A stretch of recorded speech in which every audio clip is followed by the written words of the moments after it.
Hello friends, welcome to my YouTube channel. हमारी जो मनोविज्ञान की 2000 प्रश्नों की सीरीज़ थी उसका पार्ट 2 हम लोग इस वीडियो में कंप्लीट करेंगे, जिसमें से हम लोग 30 मोस्ट इंपॉर्टेंट क्वेश्चन पढ़ेंगे जो सभी शिक्षक भर्ती के लिए बेहद ही महत्वपूर्ण है। और अगर आपको वीडियो अच्छा लगे तो चैनल को सब्सक्राइब करें, वीडियो को लाइक करें, कमेंट करें। चलिए देखते हैं, यहाँ पे क्वेश्चन दिया गया है। अब यहाँ पे क्वेश्चन है, कथन किसका है सबसे पहले मनोविज्ञान ने अपनी आत्मा का त्याग किया, फिर उसने अपने मन या मस्तिष्क का त्याग किया, उसके बाद उसने चेतना का त्याग किया, अब वह व्यवहार की विधि को स्वीकार करता है। तो यह कहा था वुडवर्थ ने। किसने कहा था? वुडवर्थ ने कहा था। अगला प्रश्न है, मनोविज्ञान का संबंध प्रत्यक्ष मानव व्यवहार से है, यह किसकी परिभाषा है? तो यह परिभाषा दी थी गैरिसन व जो अन्य लोग इनके साथ में थे।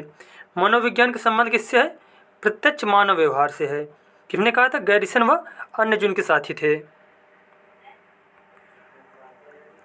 अगला प्रश्न है, मनोविज्ञान को मानव व्यवहार और मानव संबंधों का अध्ययन किसने माना है? मनोविज्ञान को मानव व्यवहार और मानव संबंधों का अध्ययन माना है क्रॉ एंड क्रॉ ने। किसने? क्रॉ एंड क्रॉ ने। उसके बाद क्वेश्चन है, शिक्षा मनोविज्ञान किसकी शाखा है? शिक्षा मनोविज्ञान जो है व्यवहारिक मनोविज्ञान की शाखा है, व्यवहारिक मनोविज्ञान की। अगला प्रश्न है, कथन किसका है आधुनिक मनोविज्ञान का संबंध व्यवहार की वैज्ञानिक खोज से है? आधुनिक मनोविज्ञान का संबंध किससे है? व्यवहार की वैज्ञानिक खोज से है। यह कथन है मन का। किसका? मन का। उसके बाद क्वेश्चन है, मनोविज्ञान है, मनोविज्ञान क्या है? विधायक विज्ञान है, विधायक विज्ञान है।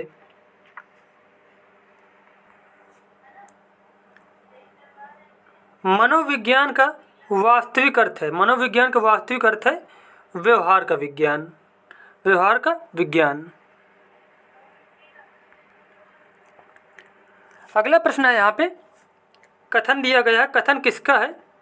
शिक्षा मनोविज्ञान जन्म से वृद्धावस्था तक व्यक्ति के सीखने के अनुभवों का वर्णन और व्याख्या करता है।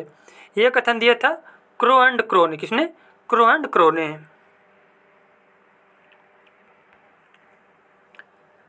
किसने शिक्षा मनोविज्ञान का अर्थ मानवीय व्यवहार का शैक्षिक परिस्थितियों में अध्ययन करना बताया है? यह बताया था स्किनर ने। किसने? स्किनर ने। अगला प्रश्न है, साइकोलॉजी शब्द का सर्वप्रथम प्रयोग किसने किया? रुडोल्फ गोइकले ने, रुडोल्फ गोइकले ने।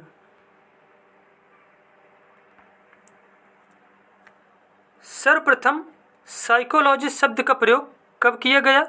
1590 में किया गया था। अगला प्रश्न है, मनोविज्ञान की पहली पुस्तक किसने लिखी?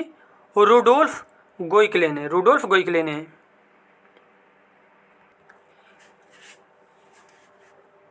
मनोविज्ञान की पहली पुस्तक कौन सी है? तो साइकोलॉजिया है। और किसने लिखी थी?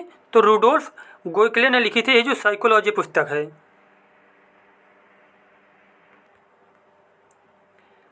आधुनिक मनोविज्ञान के जनक कौन है?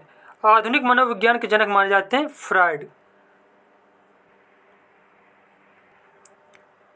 अगला प्रश्न है, आउटलाइन साइकोलॉजी पुस्तक किसने लिखी? आउटलाइन साइकोलॉजी पुस्तक लिखी थी मैकडुगल ने। किसने? मैकडुगल ने।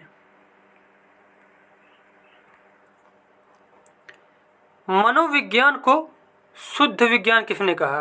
मनोविज्ञान को शुद्ध विज्ञान कहा था जेम्स ड्राइवर ने, जेम्स ड्राइवर ने। उसके बाद क्वेश्चन है, मनोविज्ञान की प्रथम प्रयोगशाला कब स्थापित की गई? तो 1879 में स्थापित की गई। किसने स्थापित किया? तो विलियम वुंट ने किया था। और कहाँ पे किया था? तो जर्मनी में किया था, जर्मनी में। कहाँ पे? जर्मनी में किया था।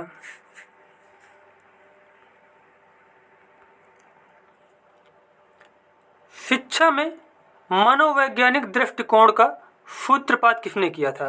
रूसो ने। उसके बाद क्वेश्चन है, शिक्षा के क्षेत्र में मनोविज्ञान का प्रयोग किसकी देन है? तो यह देन है रूसो व पेस्टोलॉजी की। रूसो व पेस्टोलॉजी की। अगला प्रश्न है यहाँ पे, सर्वप्रथम शिक्षा मनोविज्ञान का वैज्ञानिकीकरण किसने किया था?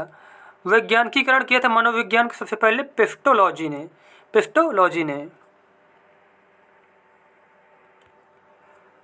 अगला प्रश्न है यहाँ पे, मनोविज्ञान की एक शाखा के रूप में शिक्षा मनोविज्ञान की उत्पत्ति कब हुई? शिक्षा मनोविज्ञान की उत्पत्ति हुई थी 1900 में, सन 1900 में। अगला प्रश्न है, शिक्षा मनोविज्ञान स्पष्ट तथा निश्चित रूप से कब सामने आया? तो 1920 ईस्वी में। 1920 ईस्वी में। उसके बाद अगला क्वेश्चन यहाँ पे, शिक्षा और मनोविज्ञान को जोड़ने वाली कड़ी है। शिक्षा और मनोविज्ञान को जोड़ने वाली कड़ी है मानव व्यवहार।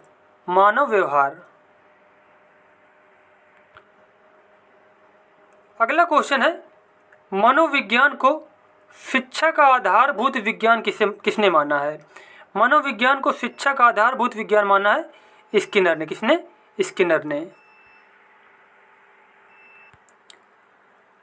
उसके बाद नेक्स्ट क्वेश्चन है, कथन दिया गया यहाँ पे, कथन किसका है? शिक्षा की प्रक्रिया पूर्णतः मनोविज्ञान की कृपा पर निर्भर है। यह कथन किसने कहा था? बी.एन. झा ने कहा था। बी.एन. झा ने। उसके बाद अगला प्रश्न है, पहली मनोवैज्ञानिक प्रयोगशाला की स्थापना किसने की थी? तो विलियम वुंट ने की थी।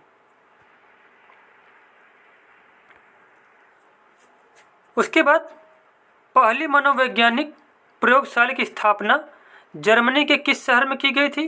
तो जर्मनी के लिपजिंग शहर में की गई थी। लिपजिंग शहर में। उसके बाद क्वेश्चन है, कौन सा मनोविज्ञान का क्षेत्र है?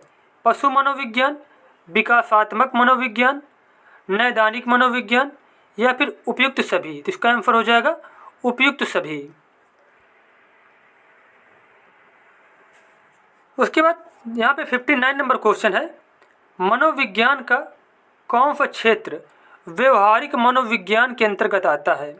शिक्षा मनोविज्ञान, नैदानिक मनोविज्ञान, औद्योगिक मनोविज्ञान या फिर उपयुक्त सभी? तो इसका भी आंसर हो जाएगा उपयुक्त सभी। उसके बाद यहाँ पे 60 नंबर क्वेश्चन है, मनोविज्ञान के किस क्षेत्र का प्रयोग होता है? तो इसका आंसर हो जाएगा निदानात्मक मनोविज्ञान का। निदानात्मक मनोविज्ञान का प्रयोग सबसे ज़्यादा होता है।